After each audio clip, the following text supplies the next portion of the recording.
She was a billionaire CEO, cold, brilliant, and feared by everyone in the hospital. He was a janitor, a single father mopping floors to afford his little girl's medicine. Their worlds were never meant to collide until one desperate night when he broke every rule to save a dying patient. And in that moment, the woman who lived by profit witnessed a miracle that no money could buy. A miracle sent by God through the hands of a man the world called ordinary. Before we begin, tell us in the comments where you're watching from. Enjoy the story. The city burned with the amber glow of a late summer evening. From the 20th floor of Memorial Hospital, the glass walls reflected streaks of orange and violet, a sunset that made the skyline shimmer like molten metal. Claire Donovan stood alone in her office, her arms folded, the faint hum of the air conditioner the only sound that dared interrupt her thoughts. At 33, Claire carried the aura of someone carved from marble, tall, poised, her platinum blonde hair swept into a precise twist that never seemed to move out of place. Her pale blue eyes were sharp, calculating, the kind that noticed everything but rarely revealed what they felt.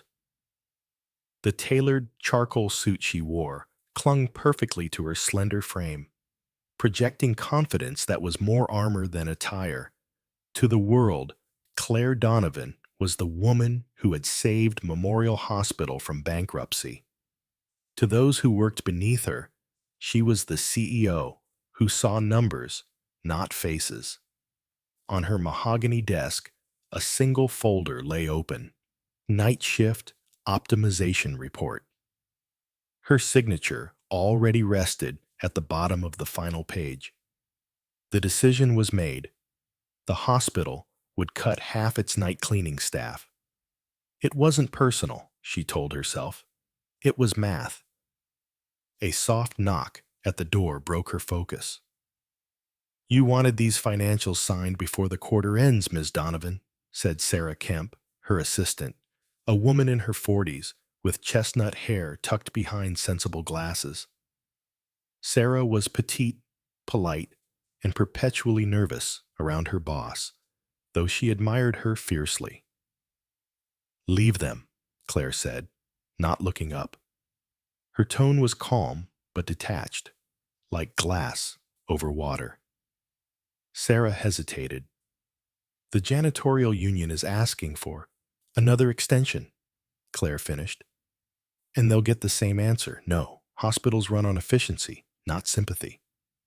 Sarah nodded, retreating quietly. Claire exhaled through her nose. Her reflection stared back at her from the window. A woman who'd built her empire from broken trust and sleepless nights. She still remembered her father's collapse on the very floor she now oversaw, the sound of machines flatlining, the cold indifference of the hospital staff. It had hardened her. Compassion didn't save lives. Competence did. Below, the atrium lights flickered on as the sky dimmed. Claire watched as the janitorial crew began their shifts. Their movements looked mechanical from this height, small figures pushing carts and mops across the marble lobby. Among them was Ethan Morales, though she didn't yet know his name. He was hard to miss, even from above. Tall, broad-shouldered, with sun-browned skin and dark hair tied loosely at the back of his neck. His posture was weary but steady, the gait of a man who carried his world quietly on his back. Every stroke of his mop was deliberate, like someone performing a ritual of care no one else would notice. Claire tilted her head, studying him. The faintest flicker of curiosity crossed her face, quickly dismissed. She turned away to refill her glass of water. Down below, Ethan's phone buzzed. He pulled it from his pocket with calloused hands, fingers roughened from years of scrubbing. repairing, fixing. His voice softened immediately. "Hey, sweetheart, you took your medicine, right?" Through the receiver came a faint wheeze, followed by a laugh, the sound of Lila Morales, his 14-year-old daughter. She was his world, bright, creative, and frail. Asthma had shadowed her childhood, and Ethan worked double shifts to afford her inhalers and school art supplies. "I did, Dad," she said between shallow breaths. "I even drew that thing you asked, the one with the stars." He smiled, exhaustion fading for a moment. "Can't wait to see it, baby girl. Get some rest. I'll be home by sunrise." Claire's gaze drifted back to the window, drawn by the subtle movement of his hand pressed to his chest. She couldn't hear his words, but something about the gesture, the tenderness in it, unsettled her. The world below her glass fortress felt suddenly alive, painfully human. Her phone rang. The screen flashed board conference call, urgent. Claire hesitated, then answered. Voices of older men filled her ear.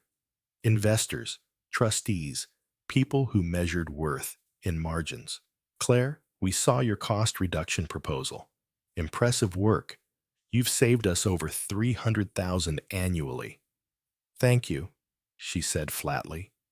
"And the layoffs?" one of them asked. "Implemented tonight." "Good. Efficiency, Ms. Donovan. That's what keeps a hospital alive." The call ended. She placed the phone down, the word alive echoing ironically in her head. Through the glass, she saw Ethan again, kneeling to clean a spill, a patient's wheelchair rolling past him without a glance. The nurse accompanying the patient didn't even notice him. Invisible. That's what he was to them. For a fleeting second, Claire's own reflection blurred against his figure in the window. She imagined what it might be like to be unseen, to labor through the night without recognition, to measure your worth not in profits, but in the quiet dignity of doing good work. She brushed the thought aside as nonsense. Sentimentality was a luxury she'd long abandoned, but as she turned off the lights and gathered her coat, she glanced once more through the glass. Ethan was still there, wringing his mop, shoulders heavy under the fluorescent glow. Then his phone rang again. She could see the way his face changed, concern flooding in, his free hand tightening. He stepped aside, speaking quickly, worried. Claire couldn't hear the words, but she saw the tremor of his lips, the urgent motion of a father trying to soothe fear miles away. For a moment, she stood frozen. The city below buzzed, sirens howling faintly in the distance, the heartbeat of a world too busy to care. Claire placed a hand on the cold glass, her reflection merging with his distant silhouette. Something in her chest tightened, a flicker she couldn't name. She turned away before it could grow. She didn't know that the man she'd just dismissed as a cog in the system would, within hours, teach her what true leadership and true humanity really meant. The clock struck 11:45 p.m. on the third floor of Memorial Hospital. The corridor lights hummed softly, their sterile glow casting long rectangles of pale gold across the polished linoleum. The night shift had its own rhythm, quieter, slower, but heavy with the pulse of hidden exhaustion. Ethan Morales pushed his mop bucket down the hall, the wheels squeaking in protest. His blue janitor's uniform hung loose on his broad shoulders. The fabric faded and creased from years of scrubbing other people's messes. He worked methodically, his thoughts not on the floor, but on the stack of unpaid bills folded in his back pocket. Asthma medication, school fees, the utilities that seemed to multiply like weeds. Just keep moving, he told himself. One paycheck at a time. At the far end of the hall, a door clicked open. Claire Donovan stepped out, her heels striking the floor with brisk authority. She rarely appeared on the night shift. The staff whispered about it when she did, like a ghost haunting her own creation. Tonight, she wore a white blazer over a dark navy dress, her blonde hair tied neatly at the nape of her neck. The scent of expensive perfume lingered as she walked. Ethan noticed her reflection before he dared look directly. He straightened instinctively, rolling his mop aside. "Evening, ma'am," he said quietly. Claire paused, scanning the hallway like a commander inspecting the troops. "Evening," she replied, tone crisp. Her eyes flicked to the still damp tiles behind him. "You've been here nearly an hour and haven't finished this section?" He hesitated. "The wax was uneven from last shift. I'm redoing it. I just want it right." She exhaled, a mixture of impatience and faint surprise. "Efficiency is what matters, not perfection. This is a hospital, not an art gallery."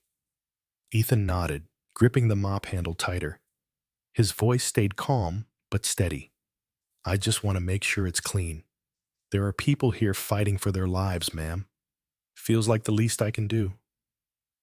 Something in his tone made her glance at him again. It wasn't defiance, just quiet conviction.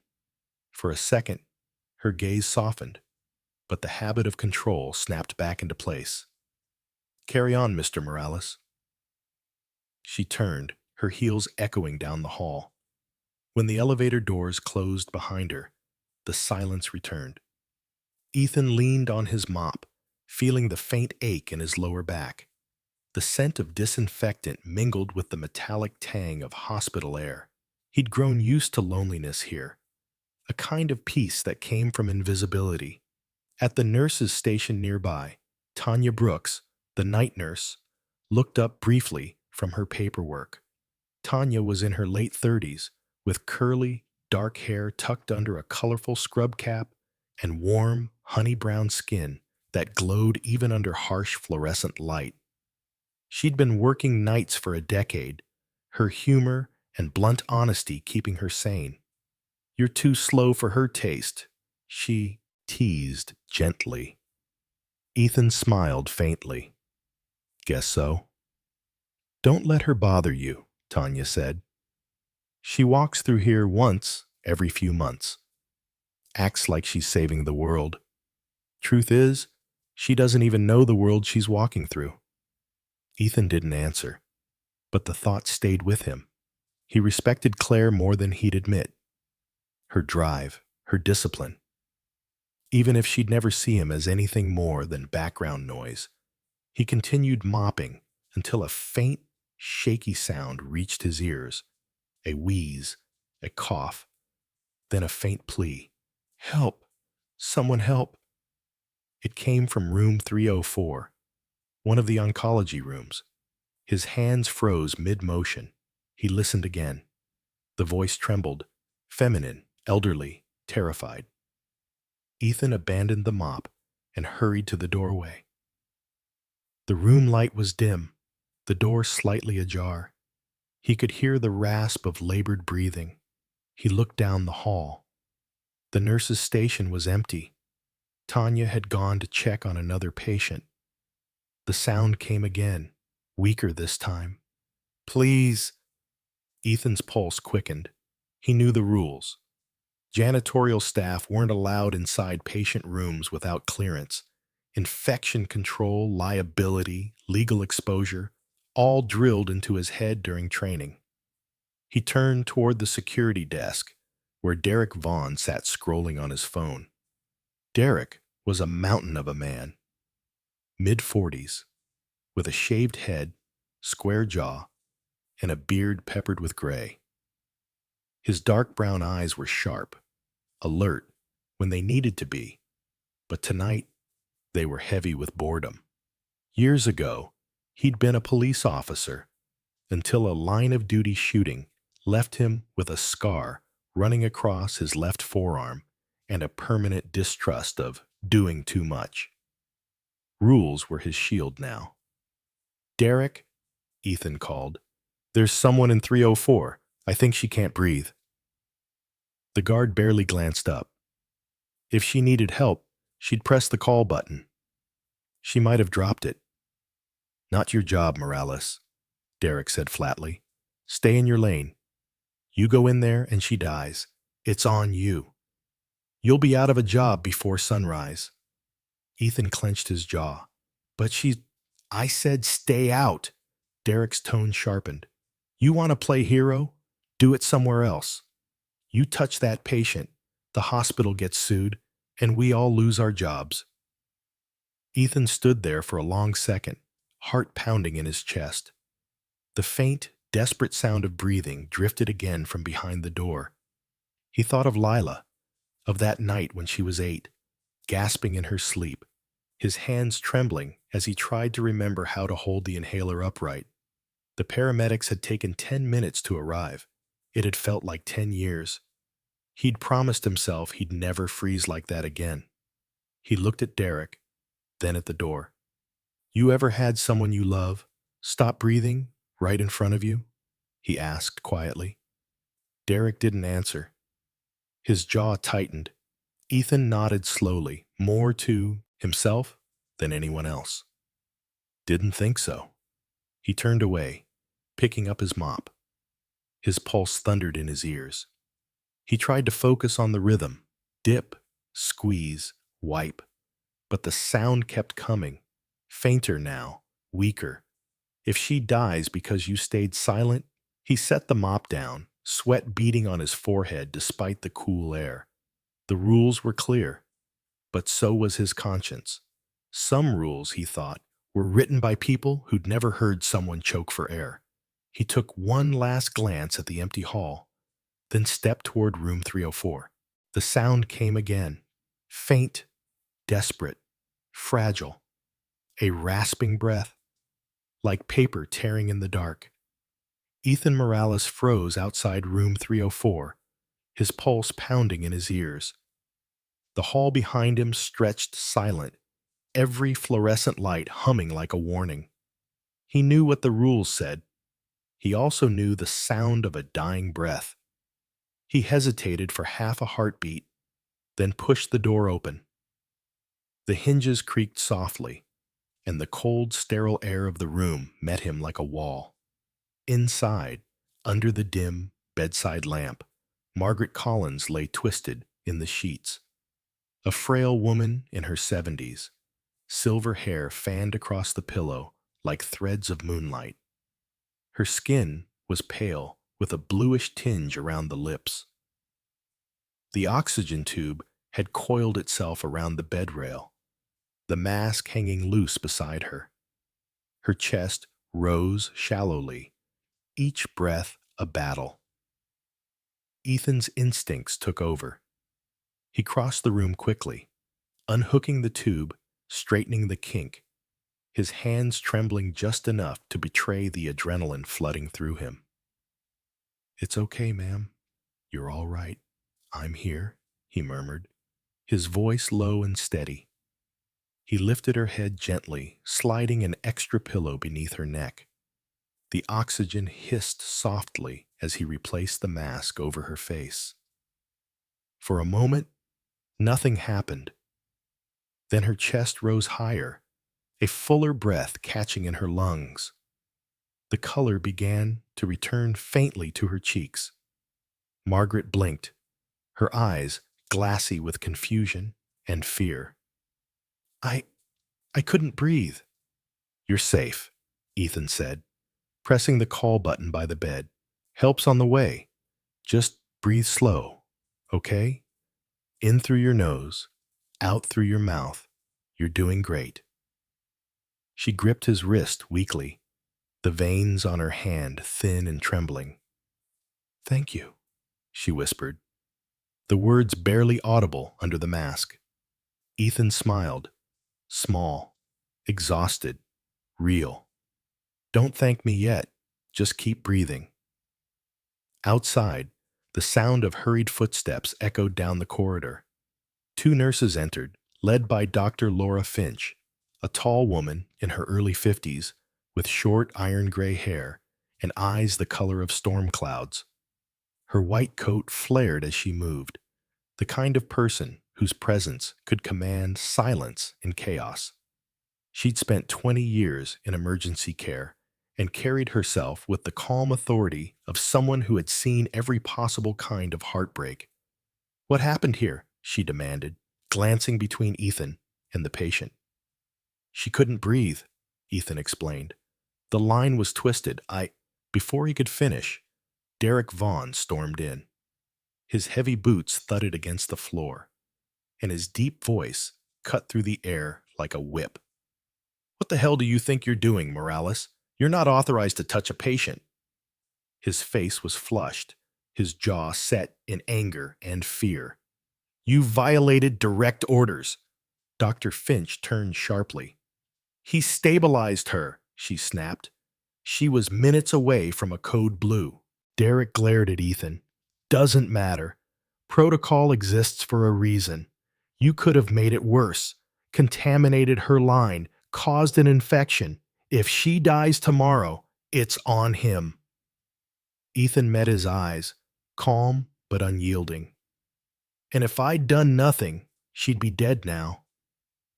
The tension in the room thickened. Margaret tried to speak, lifting a trembling hand toward the guard. "He saved me." The door at the end of the corridor slid open. The echo of high heels approached. Quick, deliberate. Claire Donovan appeared, framed by the cold hospital light. She was still in her office attire, though the edges of her composure had softened. A few strands of blonde hair loose around her face, her expression more human than the woman Ethan had spoken to earlier. She held a slim leather folder in her hand, the one she had come back for. Her eyes swept over the scene. The elderly woman recovering in bed, the doctor giving quiet orders, the janitor standing beside the oxygen machine, and the furious guard pointing at him. "What's going on?" she asked, voice even but edged with authority. Derek straightened, gesturing toward Ethan. This man broke hospital protocol. He entered a patient's room without clearance. You know what that means, Ms. Donovan. Liability, exposure. He could cost us everything. Dr. Finch looked at her pointedly. "He just saved Mrs. Collins's life." Claire's gaze shifted to Ethan. For a moment, she didn't speak. The faint hum of machines filled the silence. She could see the sweat on his brow, the way his chest rose and fell in short breaths.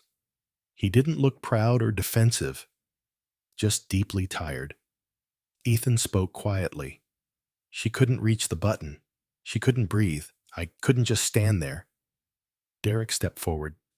"With all due respect, Ms. Donovan, this isn't about feelings. It's about rules. If one person thinks he can bend them, chaos follows. Today it's a janitor. Tomorrow it's anyone. We can't run a hospital on emotion." Claire looked at him, then back at Ethan. Her reflection glimmered faintly in the polished window behind them. Two versions of herself staring back.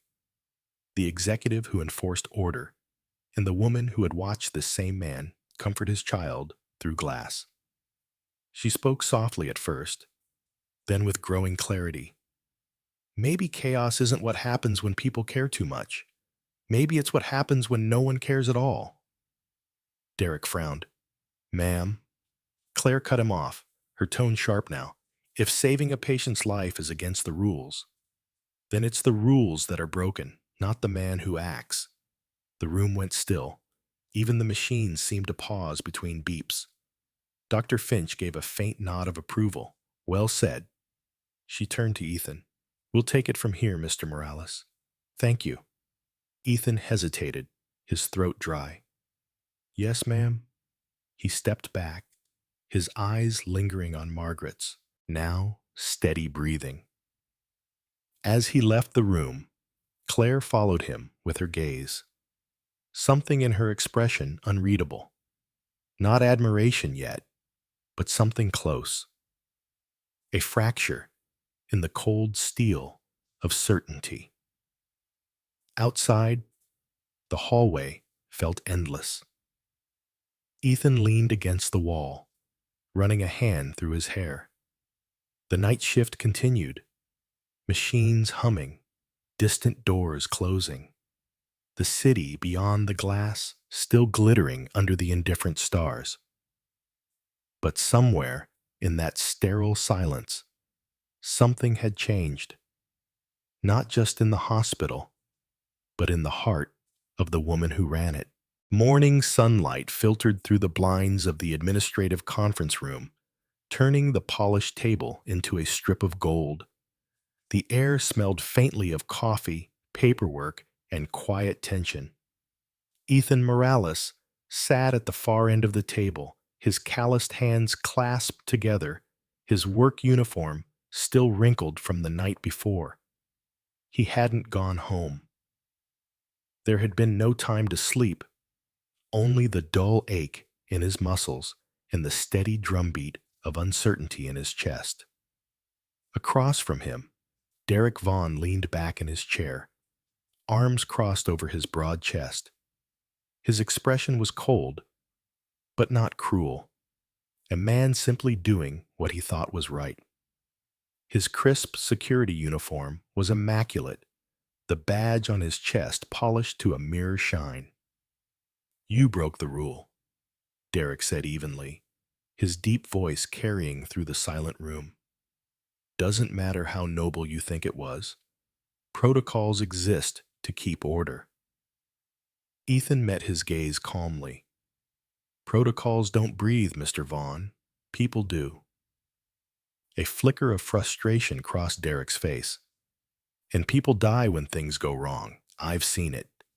His voice lowered, softer, touched by something old. "I once tried to help on duty. A suspect went for my partner. My partner didn't make it. So yeah, rules matter." The room fell quiet.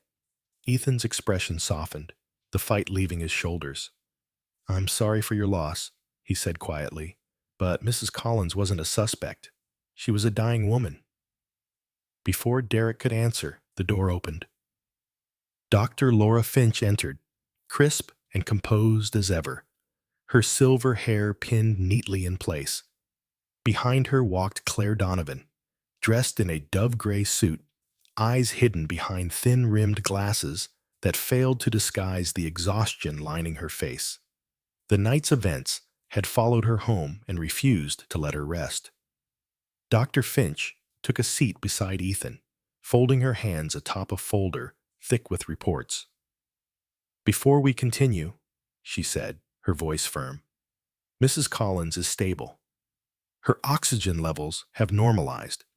The only reason she's alive is because Mr. Morales acted when no one else was there." A murmur rippled through the other staff gathered around the table. Department heads, HR officers, and a legal representative, Mark Evans, a thin man in his 40s with slicked back hair and a cautious smile that never reached his pale eyes. "That's wonderful news," Mark said, "but from a legal standpoint, we still face liability. Unauthorized contact between non-medical staff and patients violates safety regulations. If something had gone wrong," Dr. Finch cut him off. "It didn't." Mark frowned. "That's not the point."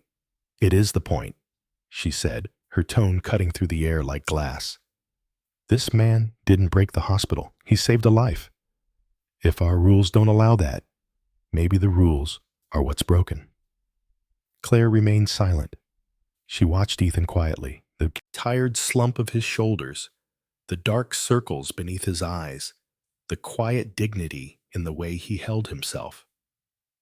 He looked nothing like the liability the board saw. He looked like the heartbeat of the hospital. "Mr. Morales," she said finally, her tone measured, "why did you act, knowing the risk?" Ethan paused. He could feel every eye on him. "Because I've been where she was," he said slowly. "My daughter, She has asthma. When she was 8, she stopped breathing one night. I called for help, but no one came fast enough. I swore if I ever saw someone fighting for air again, I wouldn't wait. The silence that followed was heavy, not with disapproval, but with something else, understanding. Even Derek's posture eased slightly. Claire drew in a quiet breath. Mr. Vaughn, do you still recommend termination? Derek hesitated, jaw tight. I recommend consistency, he said, but I can't argue with results. Dr. Finch smiled faintly. That's as close to a compliment as we'll get from him. A faint ripple of laughter eased the room's tension. Claire stood, adjusting her jacket. Then I'll make this simple, she said. Memorial Hospital was built to heal, not to punish compassion. She turned toward the board. From today, we implement a new standing order. Ethan's rule. Any staff member, regardless of position, is empowered to act in a patient's emergency if immediate help isn't present. No one should be afraid to care. The words hung in the air for a heartbeat. Then the room erupted in quiet applause. Ethan looked down, overwhelmed, his vision blurring for the first time in years. He blinked rapidly, trying to steady himself, but the emotion came anyway. Hot, silent tears rolling down a face weathered by too much endurance. Claire watched him. For the first time in her career, a smile, unguarded, genuine, broke through the practiced calm. You did the right thing, Mr. Morales, she said softly. He managed a small, grateful nod. Thank you, ma'am. The meeting dispersed soon after, staff trickling out into the hallway. Derek lingered by the door, scratching the edge of his trimmed beard. For what it's worth, he muttered to Ethan, I'm glad she's alive. You did what I couldn't. Then, with a gruff nod, he left. Ethan remained in his seat, breathing slowly. Dr. Finch placed a reassuring hand on his shoulder. Hospitals need people like you, she said, not just cleaners, caretakers. When he finally stepped outside, the morning air hit him like a baptism. The sky was pale blue, streaked with soft white clouds. Across the parking lot, Claire Donovan stood near her car, the wind tugging at her hair. She looked different in the daylight. Not the untouchable executive, but a woman quietly reconsidering everything she thought she knew. Their eyes met briefly, and for once, neither looked away. Ethan walked toward the Chateau bus stop, the sound of applause still echoing faintly in his mind. The sun hung high over Memorial Hospital, draping the courtyard in a wash of warm gold. The air carried the scent of freshly cut grass and blooming hydrangeas, a rare softness in a place built from glass and steel. 6 months had passed since the night that had changed everything. Inside the hospital's community hall, chairs had been neatly arranged in rows, a small podium set at the front, and a banner hung across the stage reading, "The Ethan Morales Scholarship Fund, Honoring Compassion in Action." Ethan stood awkwardly near the back of the hall, his freshly pressed uniform a few shades brighter than usual. He still hadn't gotten used to attention. His broad hands, rough and scarred from years of labor, fidgeted with the hem of his sleeves. Lila, now 15, stood beside him. Her brown hair tied up in a loose braid, her cheeks touched with healthy color that had been absent for years. She wore a yellow sundress dotted with white flowers and clutched a small sketchbook against her chest. You look nervous, she teased softly. He smiled faintly. I clean floors, kiddo, not stages. She laughed. You clean hearts too, you know. Before he could answer, the lights dimmed slightly and a hush fell over the room. Margaret Collins, radiant in a pale blue dress, took her place at the podium. 6 months of recovery had added new strength to her frame. Her once frail voice now carried with clear conviction. Her silver hair gleamed beneath the skylight, and a gentle grace followed her every motion. "Good afternoon," she began, her eyes scanning the room. "When I woke up that night, gasping for breath, I thought it was my last moment. But someone who didn't have to, stepped forward when others hesitated. That act of courage didn't just give me back my life. It gave this hospital back its soul." The crowd stirred. Doctors, nurses, technicians, and cleaning staff all gathered under one roof, a rarity in itself. Margaret continued, her voice steady. "I've spent my life as a teacher. I believe in rewarding those who remind us what humanity means. So today, I'm proud to announce the creation of the Ethan Morales Scholarship Fund, which will support the children of memorial employees who dream beyond their circumstances." She turned toward Ethan and smiled warmly. "The first full scholarship goes to his daughter, Lila Morales." Applause thundered through the hall. Ethan blinked, stunned, while Lila pressed a hand to her mouth, eyes wide with disbelief. She looked up at her father, who whispered, "Go on, sweetheart." She hurried forward to the stage, her small figure dwarfed by the crowd's adoration.